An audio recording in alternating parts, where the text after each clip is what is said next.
Bueno, por favor me avisan si lo ven bien al Power y si me escuchan, por favor desactiven el micrófono y me Se ve avisan. bien y se escucha bien, profe. Bueno, muchas gracias. Bueno, el tema de hoy es el tema 18 del programa nuevo que corresponde a las reacciones de interacción antígeno-anticuerpo in vitro, pero vamos a ver las secundarias.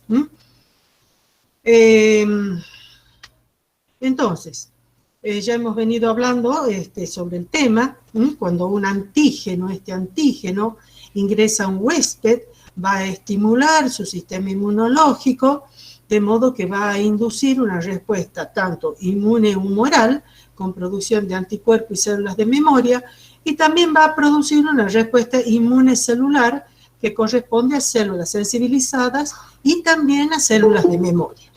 Entonces, ¿cómo nosotros ponemos en evidencia en el laboratorio la presencia de estos anticuerpos? O sea, el producto de esta respuesta, que en este caso solo vamos a ver los anticuerpos.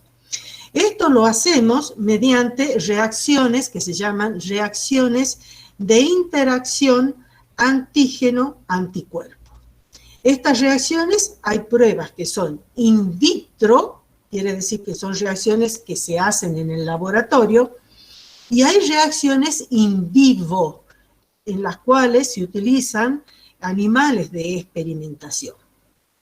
Ahora, estas reacciones, ya vamos a ver que son muchas, estas reacciones de interacción entre un antígeno y su correspondiente anticuerpo, que tiene que ser específico, son muy útiles. ¿Por qué?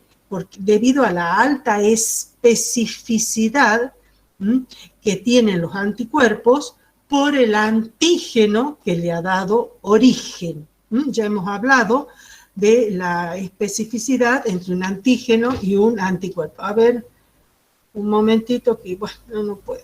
Bueno, no puedo hacer entrar porque no sé cómo se hace. Bien. Entonces, esta alta especificidad de esta reacción, de esta unión, permite que se puedan realizar reacciones para la detección tanto de anticuerpos como también de antígenos.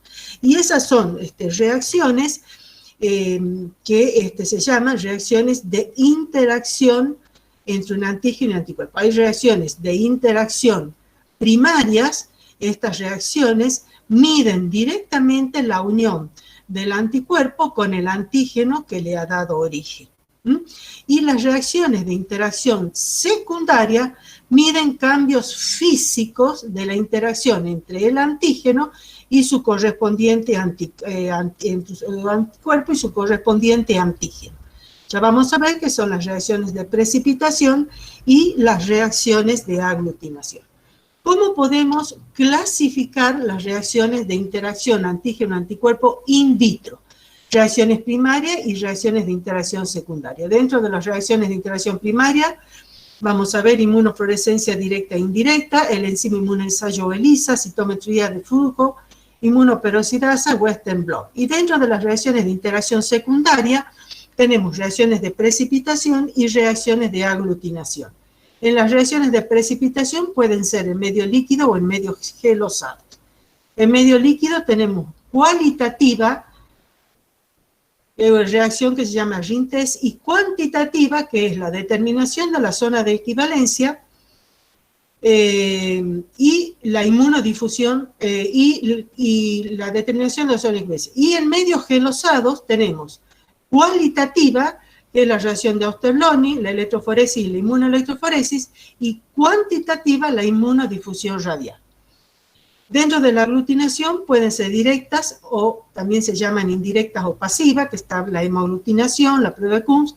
Estas pruebas son cualitativas o semi-cuantitativas y se pueden realizar en tubos, en placas, ya vamos a ver dónde se las puede realizar. Este es un cuadro que relaciona las distintas reacciones, donde tenemos acá las reacciones para ver la sensibilidad de cada una de estas reacciones. ¿A qué llamamos sensibilidad? Acá les he puesto, es la capacidad de una prueba para detectar la menor concentración de anticuerpos, o sea, de proteínas en microgramos por mililitro, O sea, es la concentración mínima de anticuerpos detectable. Cuando nosotros hablamos de sensibilidad, esta es la sensibilidad, ¿sí? La cantidad mínima que pueden detectar. Y esta es la sensibilidad relativa, siempre relativa al medio gelosado, que es valor 1. Así, nosotros si tenemos el medio gelosado, que detecta hasta 20 microgramos por mililitro de proteína, la sensibilidad relativa es 1. Ahora, el medio líquido detecta hasta 5 veces, hasta 5 microgramos por mililitro. O sea, que es 4 veces más sensible que la reacción en medio gelosado. Y así sacan la sensibilidad de las distintas reacciones. Bueno, la determinación de la zona de equivalencia, donde esta curva se obtiene mezclando un antígeno soluble y su antisuero, o sea, su antiantígeno. Todos son sueros, ¿sí? O suspensiones, depende, pero en este caso es soluble, antígeno soluble. ¿Cómo podemos confeccionar esta gráfica?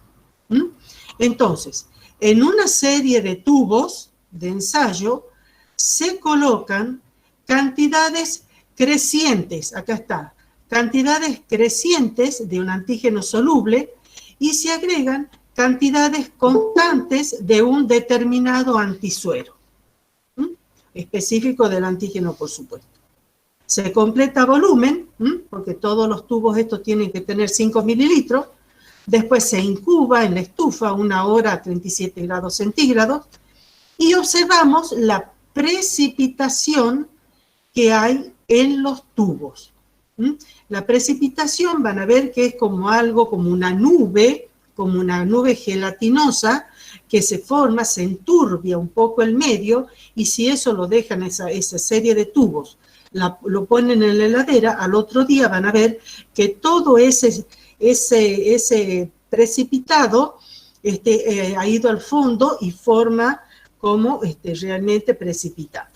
Entonces, ¿cómo se confecciona esta curva? Se pone cantidad de precipitado en función de la cantidad de antígeno añadido en cada tubo. Esta cantidad y se confecciona y sale esta curva. Esta curva donde podemos observar una zona de exceso de anticuerpo, una zona de proporciones óptimas, que se llama zona de equivalencia, y una zona de exceso de antígenos. Ahora bien, la zona de exceso de anticuerpo, decimos que estamos en la zona, en el fenómeno de prozona.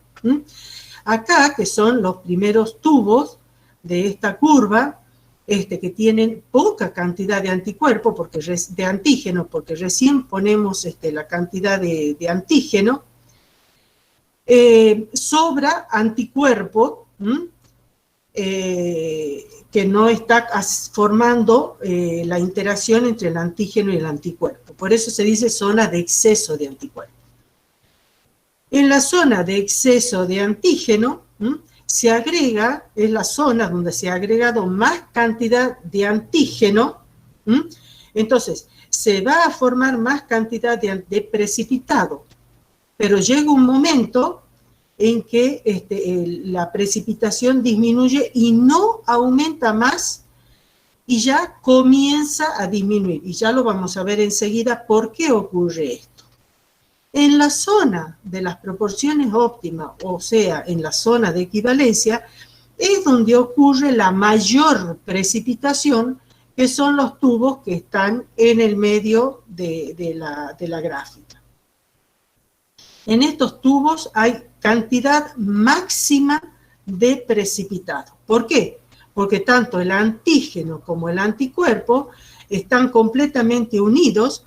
Se dice que el antígeno y el anticuerpo están en proporciones óptimas y que si centrifugamos estos tubos, en el sobrenadante de esos tubos no vamos a encontrar ni antígenos ni anticuerpos. En el caso del exceso de anticuerpos, si centrifugamos estos tubos, en el sobrenadante vamos a encontrar anticuerpo que no está unido al complejo inmune, y en este caso vamos a encontrar antígeno que no está formando parte del complejo inmune. Ahora, ¿cómo sabemos nosotros que en el sobrenadante hay o no hay antígeno o anticuerpo? Entonces, lo que se hace es centrifugar, se centrifugan todos estos tubos, y con el sobrenadante de cada uno de los tubos se hacen dos reacciones de ring test. Una se hace con antígeno y en la otra se hace con anticuerpo. Entonces, el ring test que dé negativo tanto para el antígeno como para el anticuerpo, quiere decir que en ese tubo, en el sobrenadante, no había ni anticuerpo ni antígeno. Entonces, esos son los tubos que se utilizan para hacer el cálculo, porque esta determinación de la zona de equivalencia permite hacer el cálculo o cuantificar la cantidad de proteína que está formando parte del precipitado. Bueno, acá tenemos que las reacciones entre un antígeno y su correspondiente anticuerpo dan lugar a estructuras estas que son tridimensionales. Esta se llama en red, por eso se llama una teoría, no importa, una teoría de Maillard. Ahora, para que se visualice la reacción, para que se visualice esta reacción que está en la zona de equivalencia, los anticuerpos tienen que ser bivalentes y específicos. Bivalentes y específicos del antígeno. Y el antígeno debe ser multivalente, o sea, tener muchos epitopes y ser soluble, en el caso de las reacciones de precipitación, o particulados en el caso de las reacciones de aglutinación. Cuando nosotros estamos en la zona de exceso de anticuerpo, cada molécula, los rojos son las moléculas de antígeno, cada molécula de antígeno está cubierta, todos los epitopes están cubiertos por el anticuerpo. Este es el anticuerpo en forma de I, estos son los bracitos, estos son los FAB de las inmunoglobulinas que están tapando, digamos, están bloqueando todos los determinantes antigénicos. Son inmunocomplejos, pero se llaman inmunocomplejos primarios, porque son inmunocomplejos por separado, no están formando una red. Y acá hay anticuerpos que no están formando parte del inmunocomplejo, por eso decimos que estamos en la zona de exceso de anticuerpo. Esto se llama fenómeno de Prosona o zona de Prosona. Esto es muy importante cuando hagan las reacciones, porque una reacción que da negativo en los primeros tubos, hay que hacer una dilución porque están en exceso o en la zona de Prosona. Todo esto lo van a ver con más detalle en la parte práctica. En la zona de equivalencia, el antígeno como el anticuerpo están en proporciones óptimas, o sea, que todo el antígeno ha reaccionado con todo el anticuerpo. Se forma un enrejado, una malla, y esto es un precipitado insoluble.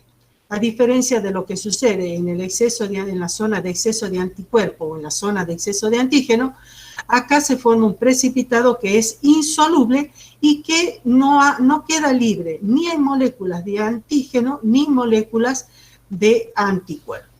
En la zona de exceso de antígeno, cada FAB está ocupado por una molécula de antígeno. también se forman los complejos inmunes antígeno-anticuerpo, pero no se unen entre sí para formar la malla. Y como pueden observar, aquí queda antígeno que no se une al anticuerpo, por eso decimos que estamos en la zona de exceso de antígeno. Bueno, estas reacciones, hablamos de las reacciones de interacción secundaria, son reacciones que ustedes las van a visualizar a simple vista. Ustedes van a ver cambios físicos, cambios físicos que se lo van a visualizar como una precipitación, en el caso de que el antígeno que utilicen sea soluble, y lo van a visualizar como una aglutinación en el caso de que el antígeno sea particulado. O sea que se dice que todas estas reacciones son macroscópicas, porque no necesito yo ningún artefacto para ver esa interacción, porque yo a simple vista veo el cambio físico que se produce como resultado de la interacción entre ese anticuerpo y el antígeno.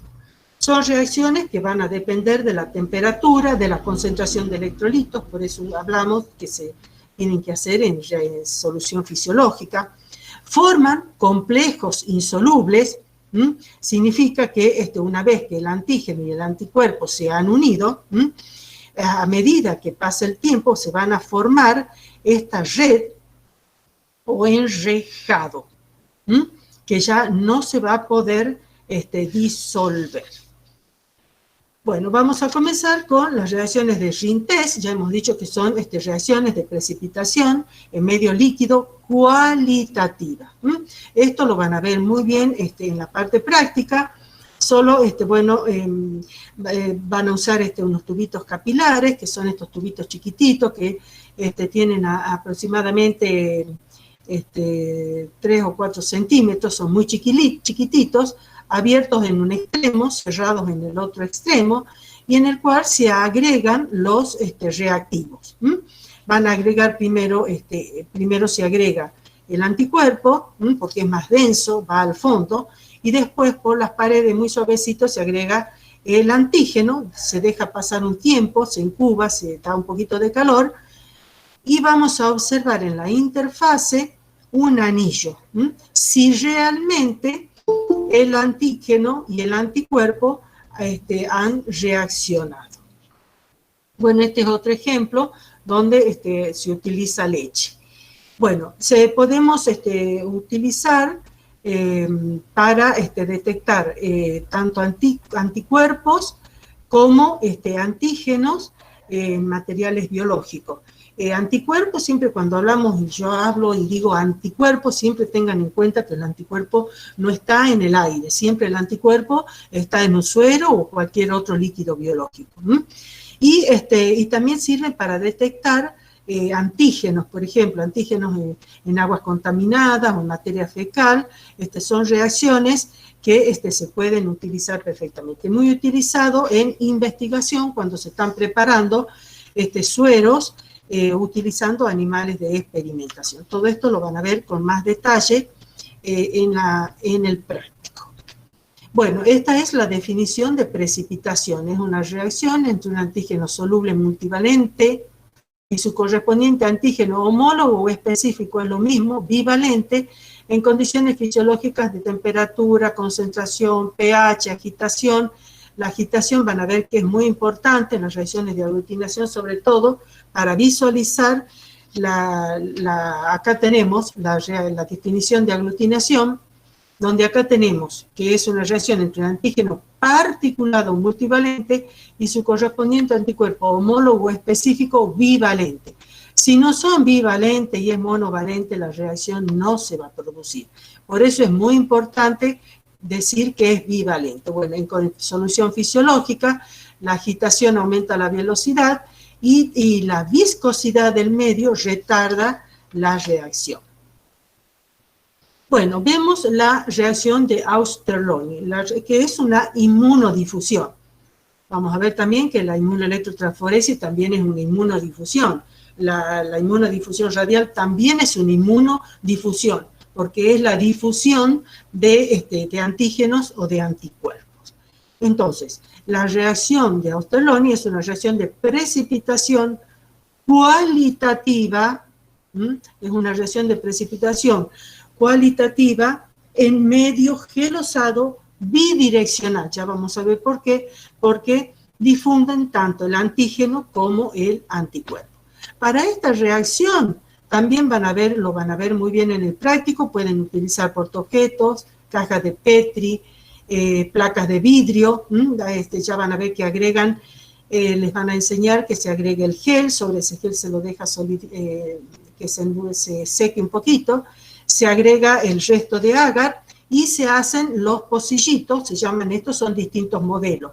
Pueden ser 2 pocillitos, 5, 3, acá como una florcita. Entonces, más o menos, esto es muy parecido. Acá tenemos que hay que fundir el agar, se agrega esto lo agregan en caja de Petri, en el laboratorio lo hacemos en un portaobjeto, primero agregan un poquito, después agregan el resto, después se hacen los pocillos, nosotros usamos otro sistema para hacer los pocillos en el agar, después sembramos, esto han hecho un pocillo central y 6 pocillitos a la vuelta, se siembra, en el centro generalmente se pone el anticuerpo y en los pocillitos de la vuelta se pone el antígeno, se incuba 24 horas, se llenan bien los pocillitos, se incuba 24 48 horas siempre en cámara húmeda y después hay que observar los halos de precipitación. Eso es lo que van a observar. Bueno, esto es lo que sucede, ese es como si fuera un corte perpendicular. Este es el antígeno, el anticuerpo que está sembrado en el pocillo central y este es el antígeno. Una vez que lo siembran, que tiene que llegar al mismo nivel de la agarosa, tanto las moléculas de anticuerpo como las moléculas de antígeno van a comenzar a migrar, a difundirse, dice, en forma radial. Y cuando el antígeno y el anticuerpo lleguen a las proporciones óptimas, van a originar una banda o halo de precipitación que indican que están en la zona de equivalencia. Acá en esta zona estamos en la zona de exceso de antígeno y acá estamos en la zona de exceso de anticuerpo. Bien, entonces, ¿cómo vamos a visualizar estas reacciones? Estas reacciones vamos a tener reacciones de total identidad, de no identidad y de parcial identidad, que es esto que está acá. ¿Cuándo vamos a tener una reacción de total identidad? Significa que este es el antígeno y lo que ponemos acá es el anticuerpo. Significa que los dos antígenos son iguales y van a reaccionar en su totalidad con el anticuerpo. Este y este antígeno son iguales. Van a producir o van a originar una línea continua entre este y este. De no identidad significa que los dos antígenos son distintos. Acá hay anticuerpos para el A y anticuerpos para el B, pero el A y el B son distintos. Por eso van a originar bandas que se van a cruzar. Y de parcial identidad significa que estas bandas se van a fundir parcialmente y origina este pedacito que se llama espolón. Es la porción de la banda de precipitación correspondiente a los determinantes antigénicos que no son compartidos por el otro antígeno que está en el pocillo de al lado. Estos antígenos no son totalmente, hay pequeñas diferencias. Un antígeno tiene determinantes antigénicos que no son compartidos por el otro sistema. Cuando hablamos de estas líneas solitas, estamos hablando de sistemas antígeno-anticuerpo simple, ¿sí? Simple, una IgG, anti-IgG, una IgM, anti-IgM. Pero, si nosotros sembramos, por ejemplo, sistemas complejos, como puede ser suero, el suero, un suero, si nosotros sembramos acá, por ejemplo, suero humano que va a actuar como antígeno, y acá ponemos un antisuero humano obtenido en conejo, proteínas que están en este antisuero van a reaccionar con los antígenos que están en el suero. Este antihumano ha sido obtenido inoculando este antígeno, que es el suero, en animales de experimentación. En el suero de esos animales de experimentación van a estar todos los anticuerpos para este antígeno. Entonces, si acá tengo antisuero humano y acá tengo suero humano, hay muchos sistemas antígeno-anticuerpos que van a reaccionar. Acá tenemos, por ejemplo, la albúmina, van a reaccionar las gamma-globulinas, van a reaccionar las alfa-globulinas. Con esto no podemos, con este sistema antígeno, con este sistema Auster-Loney, no vamos a diferenciar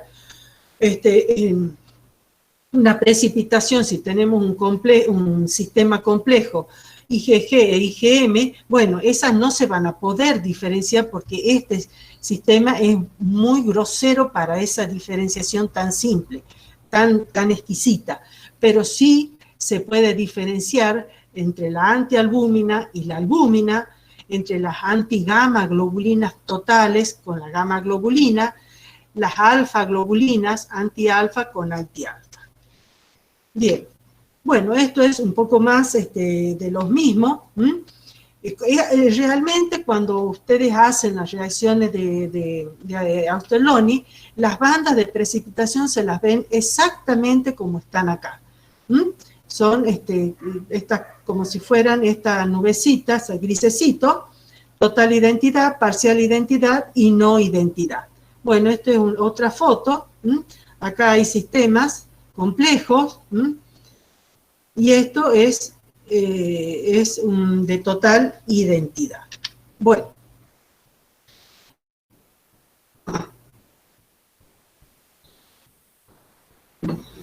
Dentro de las aplicaciones del Auster-Loney, de la reacción de Auster-Loney, está la determinación de la anemia infecciosa equina mediante la prueba de Cushing, la fiebre aftosa en bovino, la brucelosis en canino, para determinar anticuerpos en los perros, la brucelosis en ovinos, o la Brucella melitensis, donde vamos a investigar anticuerpos en ovejas, también para la leucosis bovina. Bueno, con respecto a la anemia infecciosa equina, yo les pongo este cartelito que significa que ustedes tienen que revisar, y ahí les pongo el capítulo y la página, hasta que se termina, a veces una página, media página, donde ustedes tienen que referirse o remitirse a esto que yo les pongo acá para ampliar el conocimiento. Yo doy algunas cosas, pero ustedes tienen que ver y completar con lo que dice. Bueno, fue un veterinario, Leroy Cushing, en 1970, que ha desarrollado esta prueba para el diagnóstico de la anemia infecciosa equina. Es una prueba, tengan en cuenta, que es para detectar los anticuerpos contra la anemia infecciosa equina. La anemia infecciosa equina es producida por un virus que se llama lentivirus, de la familia de las Retroviridae. Es una enfermedad infecciosa crónica exclusiva de los equinos. El vector lo transmiten los vectores insectos, como las moscas de los establos, las moscas picadoras, y también por contagios, con agujas, con instrumentos quirúrgicos, contaminados con productos sanguíneos. Cuando hacemos plasma de un caballo a otro, también pueden transferir el virus. La transmisión de esta enfermedad, que se la hace del útero al feto o a través de la leche en los potrillos, lactantes. Bien, una vez que el caballo se infecta, se hace portador de por vida. Se transforma en lo que se llama un portador asintomático, o sea, el reservorio del virus. Y el virus queda ahí latente de por vida, es incurable y no hay vacunas. Muchas veces estos animales tienen que ser sacrificados. Bien, ustedes después ven todo lo referido acá. En el laboratorio La prueba de Coggins, ¿en qué consiste? En una caja de Petri, donde agregamos el agar. En el agar vamos a hacer los pocillos, 6 pocillos, y en el pocillo central. En forma intercalada se agrega el suero problema, donde estamos investigando los anticuerpos contra el virus que produce la anemia.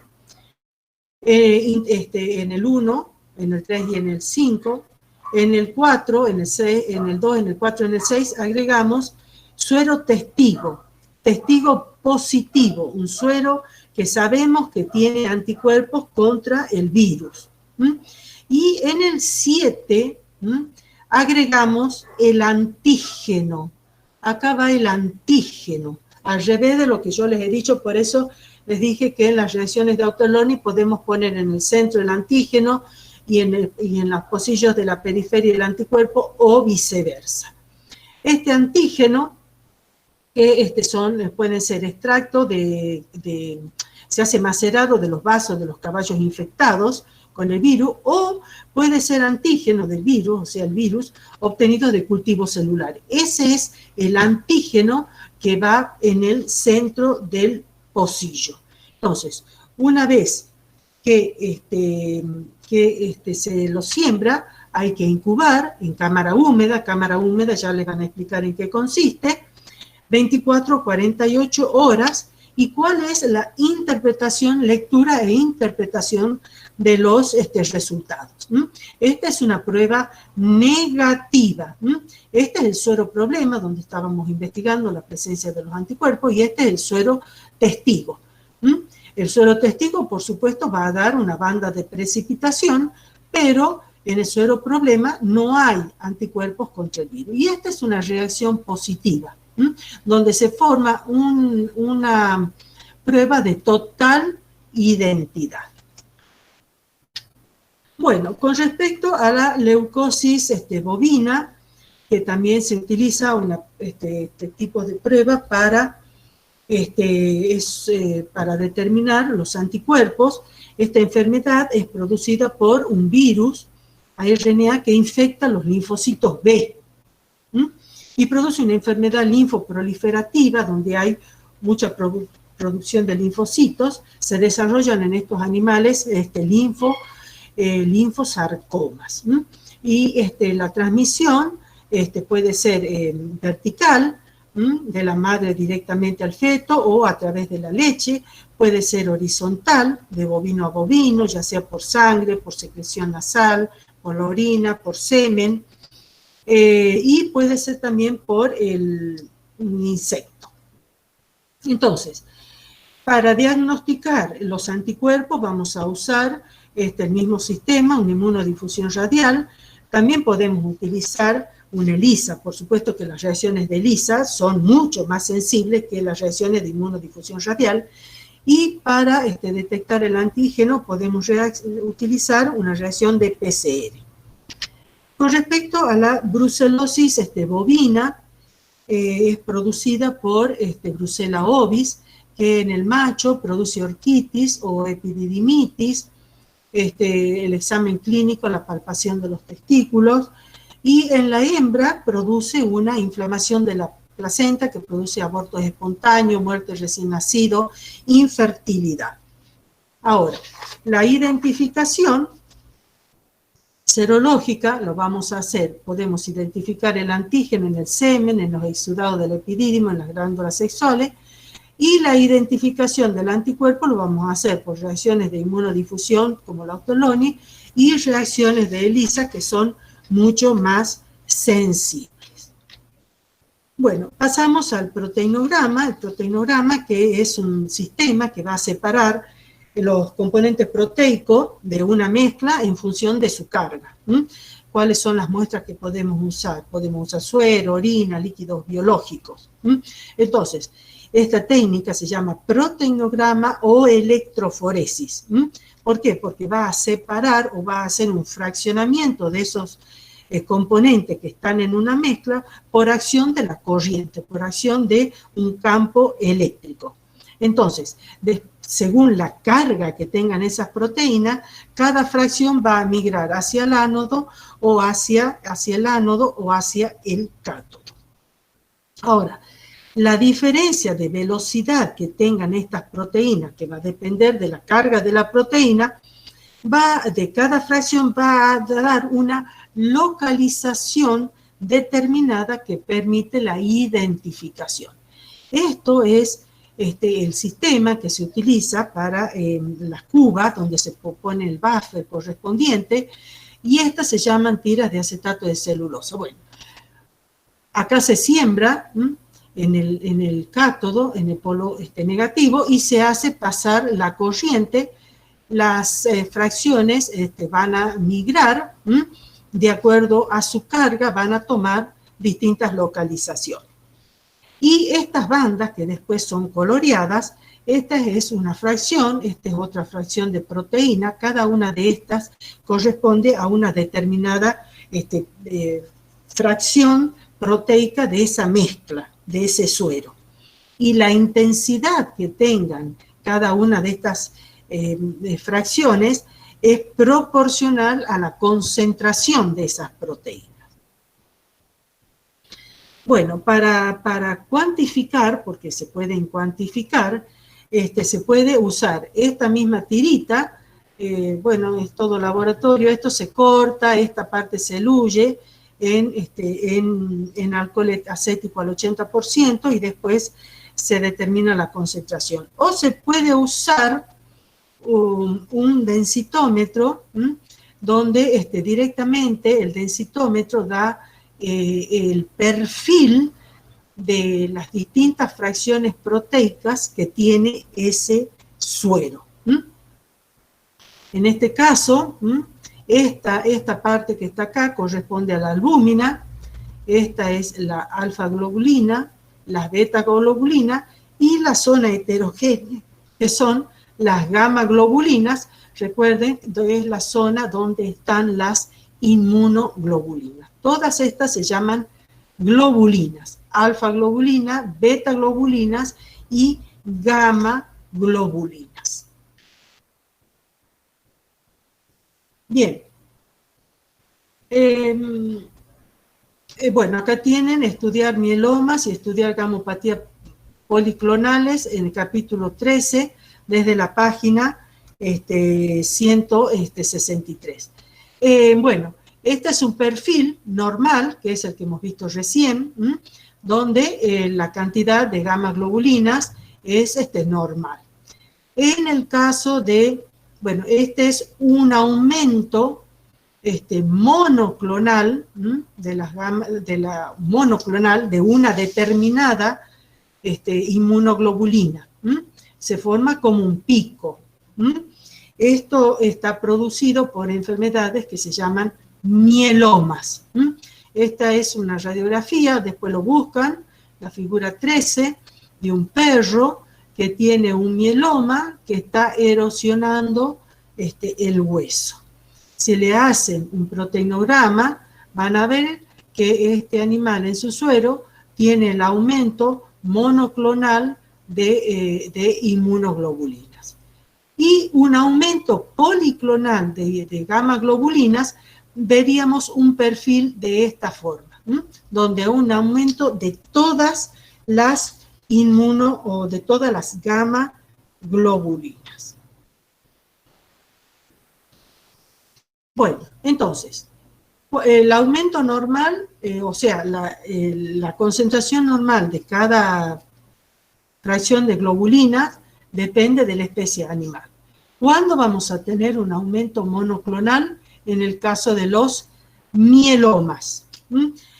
Aquí donde yo les he puesto, en esta parte de los mielomas, van a ver que ahí les explica todo, cómo diferenciar un mieloma. Cuando ustedes hacen un proteinograma, en el proteinograma ustedes van a ver en el mieloma una banda que se llama banda M, que es una banda no heterogénea como se da en un suero normal, sino es una banda compacta.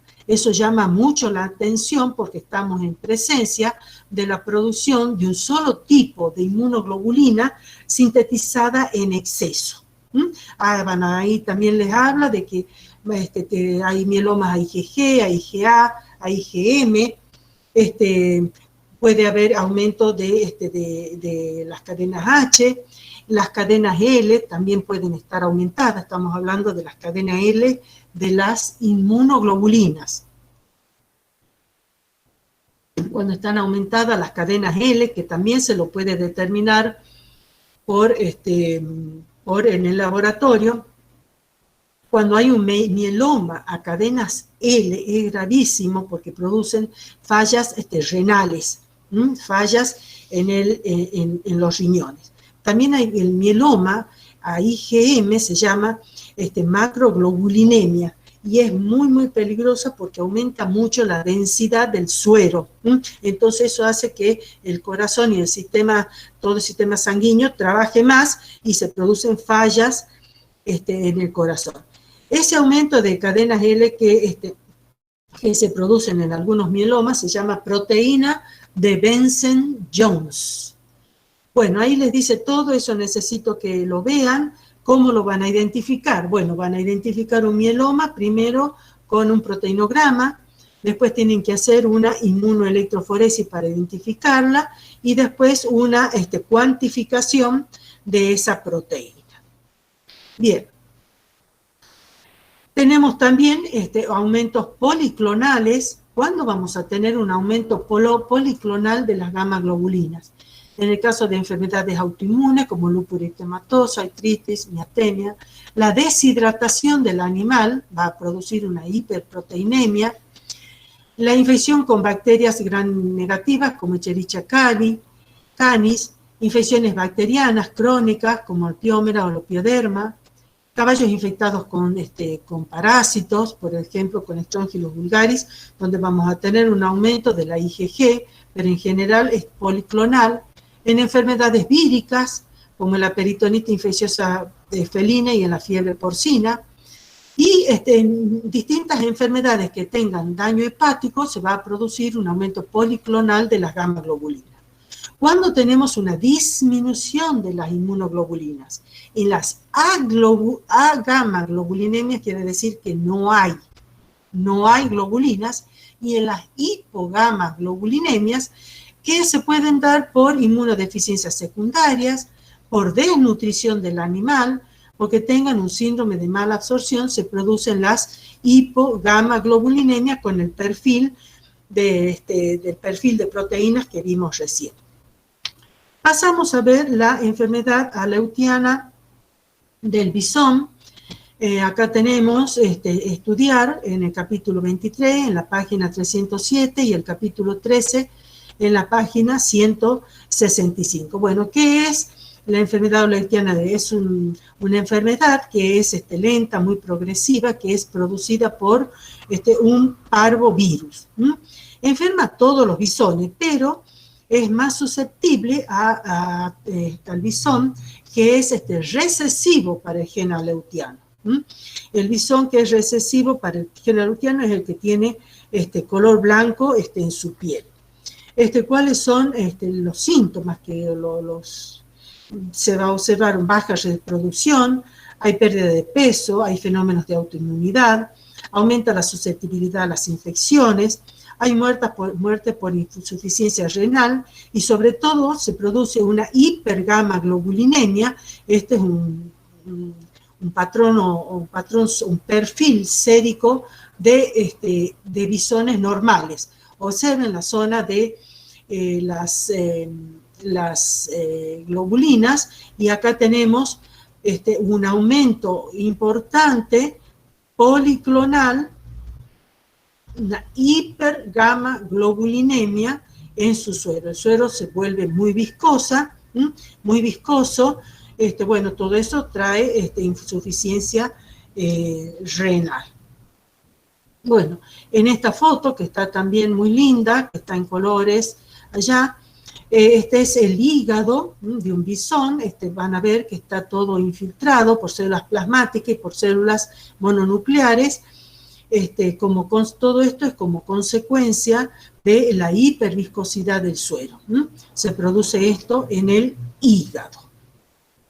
Bueno, pasemos a ver ahora la inmunoelectroforesis, que es una reacción de precipitación en medio gelosado, que este es un método combinado, que va a combinar la electroforesis con la inmunodifusión. Se lo puede hacer a la inmunoelectroforesis en placas de vidrio, en portaobjetos. Se puede usar agar, en realidad se utiliza agarosa porque es más purificada. Bueno, ¿en qué consiste? Es una reacción cualitativa. ¿Por qué? Porque identifica, no se puede cuantificar con la inmunoelectroforesis. Bueno, ¿en qué consiste? Tenemos ya el soporte, donde vamos a sembrar el antígeno. Acá tenemos el soporte, sembramos el suero, que es el antígeno, que en realidad antígeno hablamos por suero, cualquier suero. Hacemos la electroforesis, y las proteínas que corresponden a este antígeno van a migrar hacia el ánodo o hacia el cátodo, dependiendo de su carga. Es esto que tenemos acá. La otra parte de la reacción consiste en agregar en una canaleta, se agrega el antisuero de este antígeno. El antisuero. Y esto ya dejamos difundir en cámara húmeda entre 24 y 48 horas. Y al cabo de ese tiempo vamos a ver las líneas blanquecinas que corresponden a las bandas de precipitación. Entonces, ponemos el antisuero, y cuando ponemos a incubar en cámara húmeda, las proteínas que están en la canaleta van a migrar buscando su correspondiente antígeno. Y cuando llegan a las proporciones óptimas, esa interacción entre ese antígeno y anticuerpo se va a visualizar como líneas de precipitación. Bueno, acá tenemos una inmunoelectroforesis de un suero porcino. Acá hemos sembrado el suero porcino, que corresponde al antígeno. Y en la canaleta vamos a poner un suero antiporcino, obtenido en un animal diferente. Entonces, por ejemplo, en caballo. En el suero de ese caballo nosotros vamos a tener todos los anticuerpos contra todas las proteínas que están en este suero. Y estas son las líneas de precipitación. Esta que está acá, como barquito, siempre corresponde a la albúmina. La IgG, la que está un poquito más grande, tiene mayor concentración, y esta es la IgA. Bueno, esto les he puesto porque siempre que se hace una inmunoelectroforesis hay que sembrar el suero, donde estoy determinando esas proteínas, y un suero patrón, para que yo pueda comparar. Es una inmunoelectroforesis con un suero de gato, un gato que está enfermo, que tiene un mieloma. Pero no sabemos, mieloma, ¿a qué inmuno? O sea, un mieloma es cuando está aumentada la IgG o la IgA o la IgM. Entonces, para identificar cuál es la inmunoglobulina que está aumentada, tenemos que hacer, en este caso, 3 inmunoelectroforesis. Esta es una inmunoelectroforesis donde vamos a poner acá el suero de un gato sano, y acá el suero del gato con mieloma.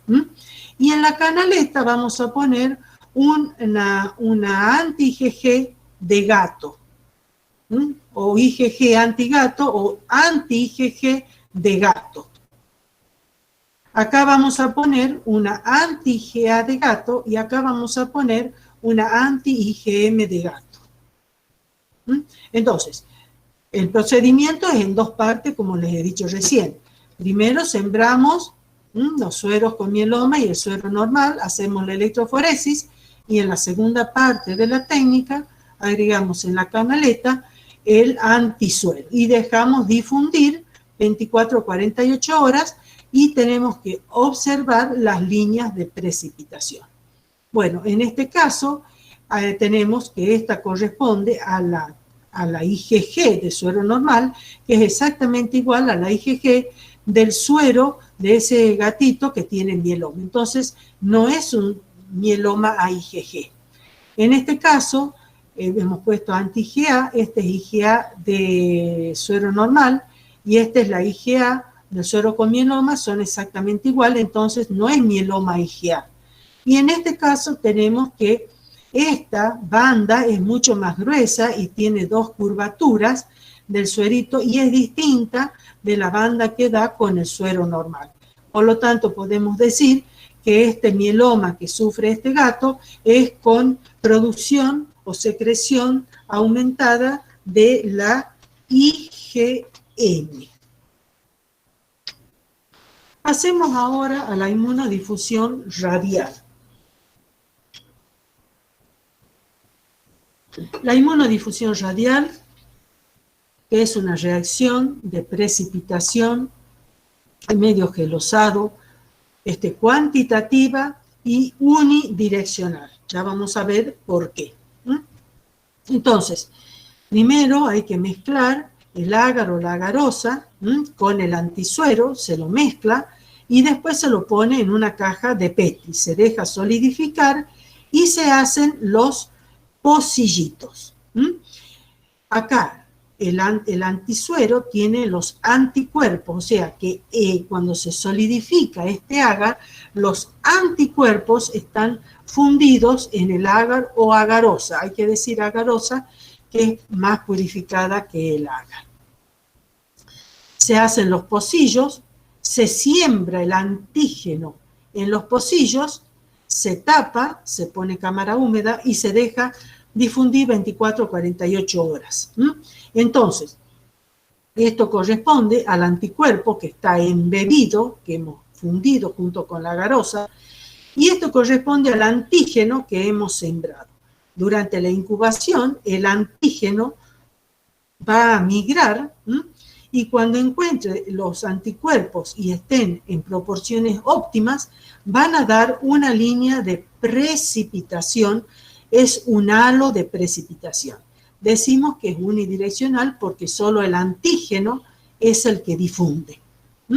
Esto es exactamente lo que se visualiza y esta es una plaquita. Si ustedes pueden ver, acá tienen las bandas o el halo de precipitación. Esto es exactamente lo mismo.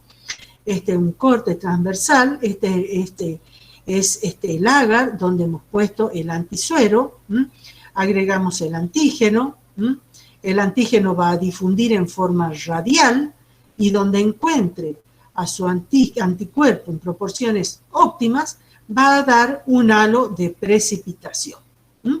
Visto de arriba, sería esto.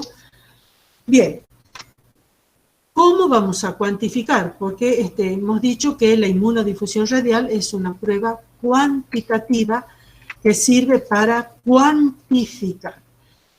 Para cuantificar se pueden utilizar una curva de calibración, ya vamos a ver cómo se la confecciona, o se puede utilizar tablas que ya vienen directamente en los equipos, que son específicas para las distintas zonas, hay que ver la zona. Acá tenemos que es cuantitativa unidireccional. La inmunodifusión radial se utiliza para cuantificar distintas proteínas, IgG, IgM, IgA, IgA secretoria, distintos componentes del complemento C3, C4, C3b, factor B y otras proteínas. ¿Cómo se realiza la curva de calibración? Esto es lo que está en el TISAR. Yo para explicarle lo que está en el TISAR, Para construir esta curva se utilizan sueros de concentración conocida que llamamos control 1, control 2 y control 3. Entonces, se siembran los tres controles y también se siembra el suero problema que está con una P. Se incuba 24 a 48 horas, se mide el diámetro, del diámetro se saca el radio al cuadrado y se grafica el área o el radio de los tres controles en función de la concentración de cada uno de ellos. Entonces, para el control 1 tenía esta concentración, el diámetro al cuadrado, el radio al cuadrado del control 2 tenía esta concentración y el 3 tenía esta concentración. Y se dibuja la recta patrón, por eso se llama curva de calibración. Entonces, ¿cómo hacemos para sacar la concentración del desconocido? Medimos el diámetro, lo dividimos en 2, ese es el radio, lo elevamos al cuadrado, venimos a la curva, llegamos hasta la recta y bajamos y ahí tenemos la concentración del suero problema. Para explicarles esto. Esta área del halo es proporcional al antígeno sembrado. Bueno, pasamos ahora a las reacciones de aglutinación. Las reacciones de aglutinación que pueden ser directas, indirectas. ¿Vamos bien, chicos? Sí, profe. Sí, profe. Bien. Las reacciones de aglutinación que pueden ser directas o indirectas, las directas que pueden ser en portaobjetos, como esto que ven acá, pueden ser en tubos, son reacciones cualitativas. Esta es una reacción positiva, esta es una reacción negativa, esta es una reacción positiva, esta es una reacción negativa. ¿Por qué decimos que son reacciones directas? Porque el antígeno forma parte de la proteína. El determinante antigénico se dice que es constitutivo del antígeno. Bien, acá también tenemos reacciones, todo esto lo van a ver de nuevo en el segundo práctico. Tenemos reacciones de aglutinación con glóbulos rojos. Esta es aglutinación, acá no hay aglutinación, acá hay aglutinación, aglutinación. Son todas reacciones, acá no hay aglutinación. Esto es aglutinación, es una aglutinación tosca, muy gruesa, diferente de la que ven acá. Esta es una aglutinación finita, porque esta es una aglutinación que se produce por una bacteria, ya les van a explicar bien en el práctico. En cambio, la aglutinación que ustedes van a ver con los glóbulos rojos es una aglutinación muy tosca. Acá no hay aglutinación y acá sí hay aglutinación. Acá hay aglutinación y acá no hay aglutinación. Bueno, las reacciones de aglutinación son reacciones semi-cuantitativas. Cualitativa hemos dicho recién y semi-cuantitativa. Por lo tanto, en las reacciones de aglutinación no podemos dosar, no se puede cuantificar. Lo que se hace es obtener un título mediante la valoración de ese suero. Y para sacar el título necesitan diluir el suero y después agregar el antígeno y observar la reacción. Y van a sacar el título de una reacción. Ya van a ver qué es título y todo eso en el práctico de aglutinación. Pero lo que les quiero decir acá es que las reacciones de aglutinación son semi-cuantitativas. Nosotros informamos con título de la reacción. Bueno, podemos determinar muchas enfermedades anticuerpos, por ejemplo, podemos determinar anticuerpos y podemos determinar antígenos. En infección anticuerpos, en infecciones bacterianas, como brucela, como salmonella, en el caso de Salmonella botulinum. En la leche entera, no siempre vamos a trabajar con suero. No siempre el material biológico es el suero. También podemos hacer una reacción de aglutinación con leche, con yema de huevo o con algún exudado. Y la determinación de antígeno también por pruebas de aglutinación, sobre todo directa,